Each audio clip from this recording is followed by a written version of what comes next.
cost for the 24-25 academic year.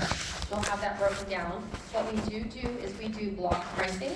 So as long as students are enrolled in 12 to 16 credit hours, they're charged that same amount per semester for what they're actually receiving. So we do have that. So in February, if you didn't complete your application in December when they opened it up, we will go out with those financial aid award offers for you, and then that will break down what type of assistance you're able to receive. You'll have your direct expenses, you'll have your merit scholarship that we've offered you, you'll have any Florida aid programs, you'll have any federal programs that are available from Department of Education, and then any federal student loan availability that's there. We'll also talk about payment plans, loan options, and how you can actually cover any remaining balance that's actually on there. So lots of opportunities on that financial aid award offer that is actually sent out to you in February. So we do have quite a few. Where's my Florida people? How many people we have in the state of Florida? Okay, so a good portion of you.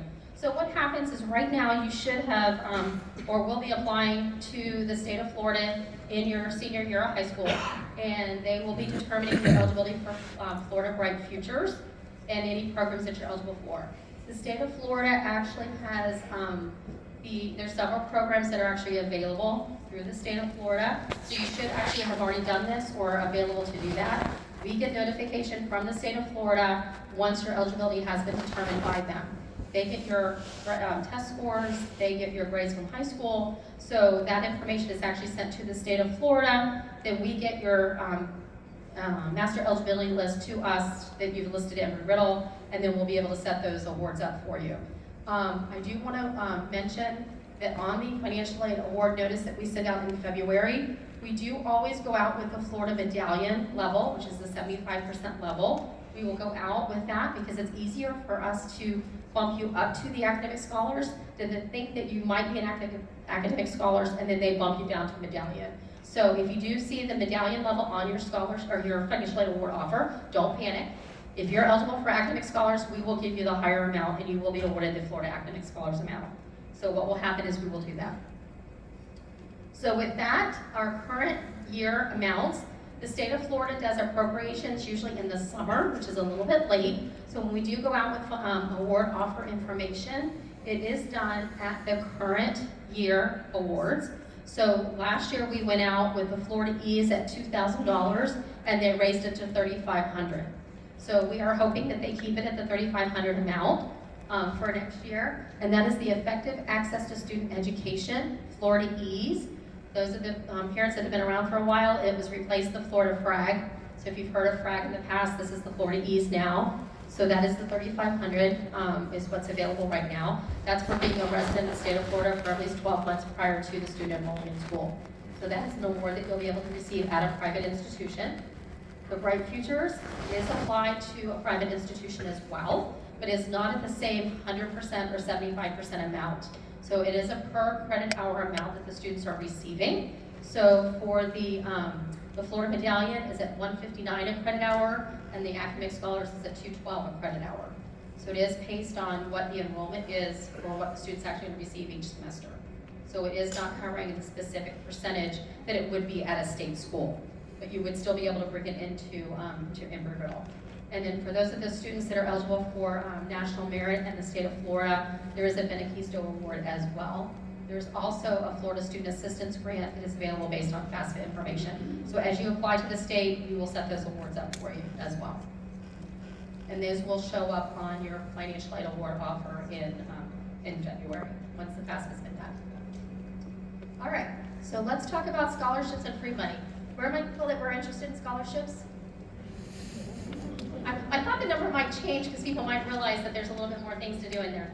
So scholarships are something that we could actually do an all-day presentation on because it's so much out there. There's so many scholarships.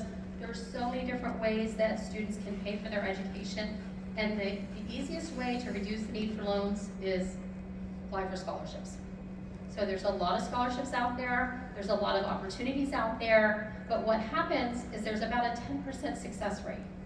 Because I've talked to a lot of students and families, and I've applied for a lot, but I get nothing. I don't get responses back, and they get discouraged, and they don't actually apply. Or it was only $500. You know, there's no scholarships that's too small. scholarships add up, and we have had several students graduate from Embry Riddle without taking out any student loans because they've applied for scholarships. So it is definitely very possible.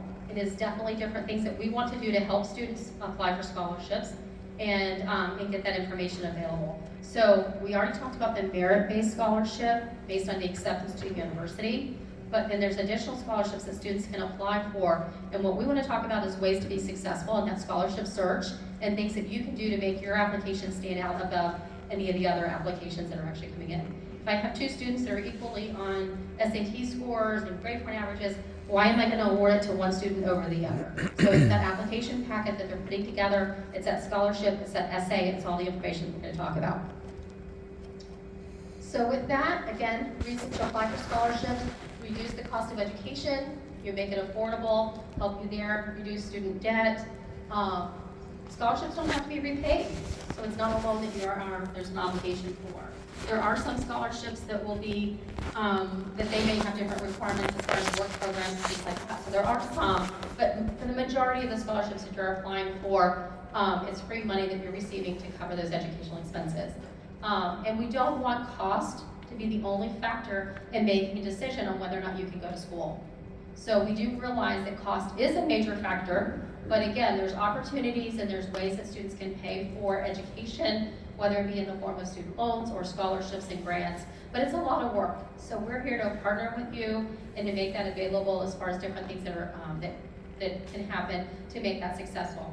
Each year that you apply, you'll be in school for 4 years. Each year you're looking at that process as far as what you can do to be successful and how you can make that tuition costs and meet those educational expenses. And scholarships are definitely a way to do that. So with that, last year, our students have been very successful in scholarships. We had students that had reached over $4 million in outside scholarships. That doesn't include our presidential, that does not include our Bright Futures, does not include the federal assistance that's available. These are just outside scholarships that students are bringing into Embry Riddle because they've been successful in their scholarship searches and what they're actually doing. That's a lot of money. All right, so how do they do it? What do we need to do to think about how we can get scholarship dollars and what can actually come in? So there's lots of different ways that students can actually do scholarships and look at those searches. I had already mentioned our merit-based scholarships for what students are doing coming into the university, but we also have a university donor scholarship application. That application opens up November 1st each year, so students do have to apply each year to get that application in place. So it will open for fall of 24 November 1st. And what they will do is that's where donors have given funding to the university, and we award that scholarship back out on their behalf. They may say, I want a student that's in aeronautical science, that's a junior, that has a 2.0 grade point average, and that has financial need. They want it to be just like the person that they set up that scholarship for. Or they may have a student that wants to go into mechanical engineering that has a 3.75 grade point average. So the donor dictates what they want and what they're looking for, and then we award those scholarships out based on that. Our Faculty Senate Scholarship Committee actually helps us assist and award these scholarships and the information that's out there. So that one application will get a student in consideration for several hundred scholarship applications through the university.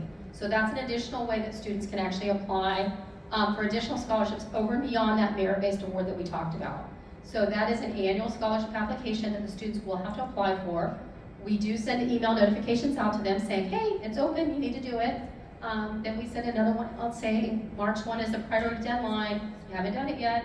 Then we send another one out saying, hey, you only got another week to do it. So we send all these reminders and the information out. So when a student comes in and says, well, I didn't know it was available, it just kind of makes me crazy. But we do send information out. We do want to promote the information to them. We do have students that they fill out the information. Some of the scholarships wants leadership activities or information. Some of them wants clubs and organizations. Some of them just wants high academic students. Some of them wants just students with financial need. But all students have the ability to do an essay that will plead or state their situation. And what we want to do, we'll talk about essays a little bit later, but you really want to put information in there that's pertinent to your situation and what you're doing with your career academically and financially. So the online searches, again, the institutional scholarship application is located on our Embry Riddle page under scholarship opportunities. You can get the link to the donor application there. You do have to be an active student to log into Scholarship Manager to complete that application, but the link is on our main erau.edu financial aid webpage. So we have that. Scholarship America is another organization that does a lot with scholarships and information for scholarships. We do have the old-fashioned way, you can just Google it. But what happens when you Google, instead of going to the first page, go to the last page. You know, a lot of students will do those first couple that pop up, but go to the end of the application and look at some of the specifics that not everybody applies for. Because there's a lot that you can actually do in looking at scholarships. You've got Kiwanis, Rotaries, VFWs, civic organizations within your community. There's a lot of places that are offering scholarships to students. So you want to tap into that and look at what's actually available. If you're in aeronautical science and you want to fly, go out to one of the smaller airports and hang out there and talk to some of the different flight training managers and things that are actually there. Sometimes they'll know somebody, or they might know a program or something that might be available. And so there's a lot of opportunities there as far as to network and get information out there. So information's there. There are some smart apps out there that do scholarships as well. We do not endorse any company that says, sign up for $50 and we'll guarantee you a scholarship application of X, Y, or Z. So I've been doing this for a long time, and I've not seen any that's been successful. There's some that work, but I'm not saying that you have to do that. You don't have to pay for a scholarship search, so you do want to maintain that, but there are some out there that's actually looking at it. So you want to just be cautious as far as what you're actually applying. But here's one that I do get excited about, and the reason I get excited about this is because a student told us about it. A very successful student that actually, we questioned him, had him come in and talk about, how did you do it? How did you get all these scholarships? I mean, we ran out of award codes on the screen to put them all on there because it's a $500, it's $1,000, it's $5,000, it's $2,000. I mean, he was constantly getting these scholarships. And what happened is he said, I went old school. I got the Ultimate Scholarship book. And this Ultimate Scholarship book is a year book that's put out. You can get on Amazon for about $30. And it's about 400 pages thick. And what they do is there's scholarships that's listed in there by organization, by state, by major, by program, all those types of things. But what he did is he looked at it and he did the legwork to start planning out how he was going to apply for scholarships and when he was going to apply for scholarships and when he needed to apply for scholarships. So those are the things that they can do. And my juniors in the room, these are things that you can do now as well to prepare for next year to get ready for those scholarship searches and what you're actually looking to do. Because what happens is this book, again, 400 pages thick, the first couple pages will actually tell you how to be prepared, how you need to do your scholarship search, what you need to have ready, those types of things. So you're doing all this preliminary work now to be ready to apply for those scholarships and have that information available and what you're actually doing. So preparation is the key. You've got to have the information out there to know exactly what you're doing when you're applying. I have had students tell me, I asked my son, did he apply for scholarship? Yeah, I've applied for everything that's out there. There's not one deadline. It's not one and done. You don't hit a certain timeline and know that you've applied for everything that's available. It's an ongoing process. There's different fiscal years, there's different calendar years, there's different timelines for what students are doing. So it's an ongoing, full academic year time frame to apply for scholarships. And the good news is if you get one, it's potentially renewable. So then you might get it subsequent years. So that makes it even better. So you definitely want to go ahead and do that. We were talking about that $500 scholarship a few minutes ago. If you took a couple hours and you do all the things that I'm going to tell you in the next few slides to get ready to do that scholarship, and it took you 2 hours to put that application together, get your whole packet in there and get it mailed out, and you get a $500 scholarship for that 2 hours of work, how much did you just make per hour? I want that job.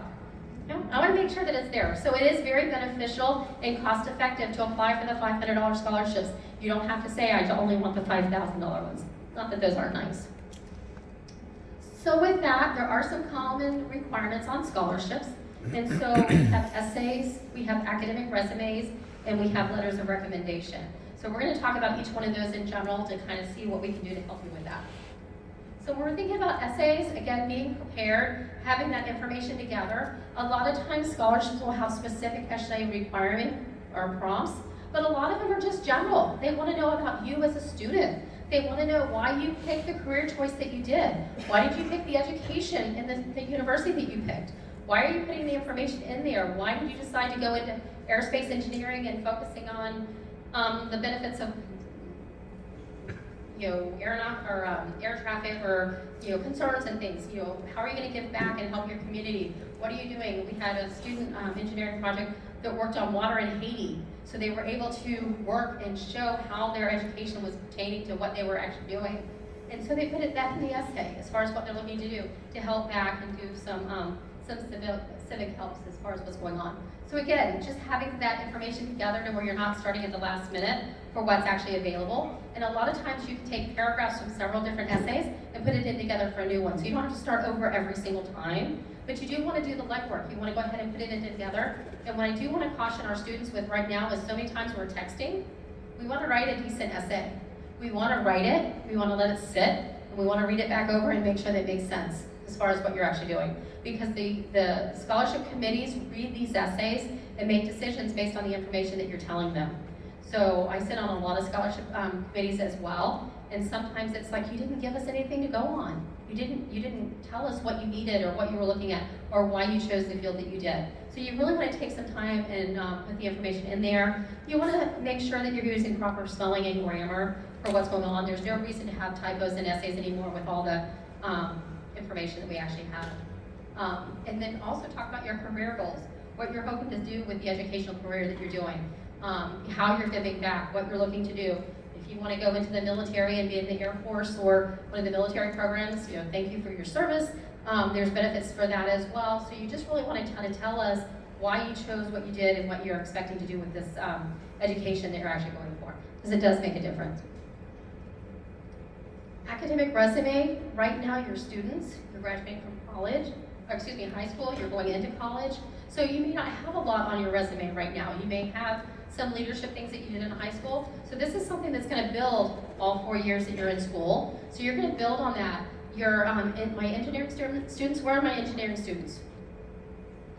Good hand. Your first semester, you're going to have an EGR 101 project, and you're going to start doing some hands-on stuff and doing some things right away that you're going to be able to put on an academic resume to show what you've done, what you're looking to do, and those types of things. So it's going to be a work in progress and build on what you're actually doing. Some of those of you that are already in FIRST Robotics, you've got stuff on there that you've actually done and some successes that you've actually accomplished. Our Boy Scouts, the people that have earned the Eagle Scout Award, that's a significant accomplishment that you've actually done. So, look at the things that you've done. If you've done, volunteered at your church or done different civic organizations, things like that, those are all things that show you as a well-rounded person. So you're going to build on that with your academic resume and some of the things that you've actually done. So don't limit what you're actually doing, because those experiences and those leadership qualities that the donors are actually looking for to see how well you've done what you've done.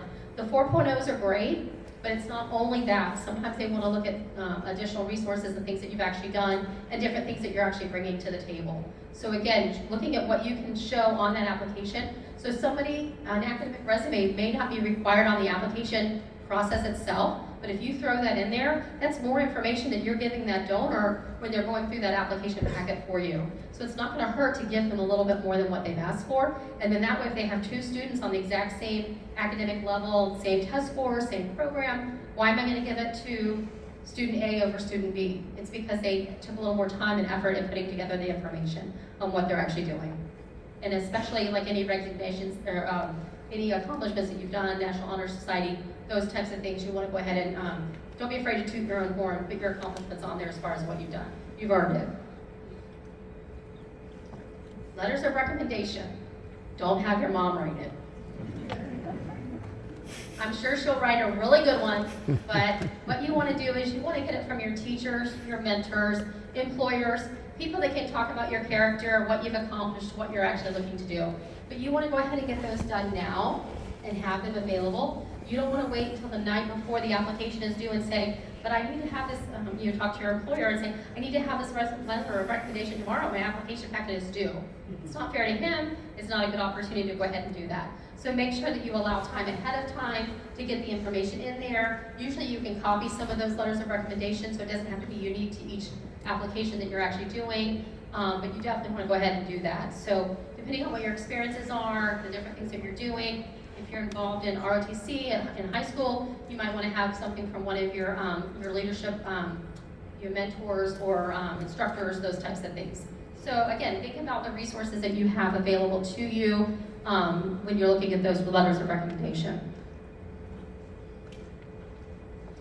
All right, so the next thing, and this is where I was talking to my juniors, is plan ahead, get organized. The one thing that you want to do is you can actually start a spreadsheet, and I have a sample on the next slide of ways that you can kind of keep things in order. But you can actually list the name of the scholarship, you can look at what the website is, you can list the amounts. So if you're one of those people that only want to award the higher ones first, you can do those first and then go down. So you can sort it by dollar amounts, you can look at closing dates, you can kind of keep track of what you're actually doing, and if you did apply, and if you got a response back. So you can actually have all that information in there, but what's helpful is if you do legwork now and get organized, you've already started that and you can build on that all 4 years. So you don't have to start over every time, but it's, at least you've got the information in there for what's actually going on. You can list the contact information, closing dates, those types of things. So here's an example of what that might look like.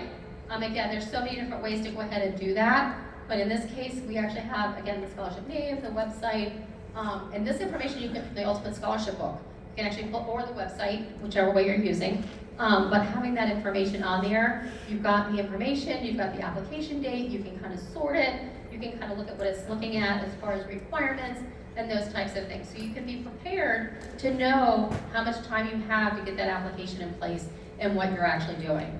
And it will make a difference, because the gentleman that I had told you about earlier, he paid for all 4 years in scholarships that he received, in addition to his merit-based scholarships from Embry Riddle, but he was able to pay for all of his flight training, as well as his tuition and fees, housing, meals, and his expenses and outside scholarships. So we know that it works. It's very time consuming, it takes a lot of work. So if you're prepared and you've got the information together and you're not having to start over every semester, you've got the ability to have this and be very successful at it.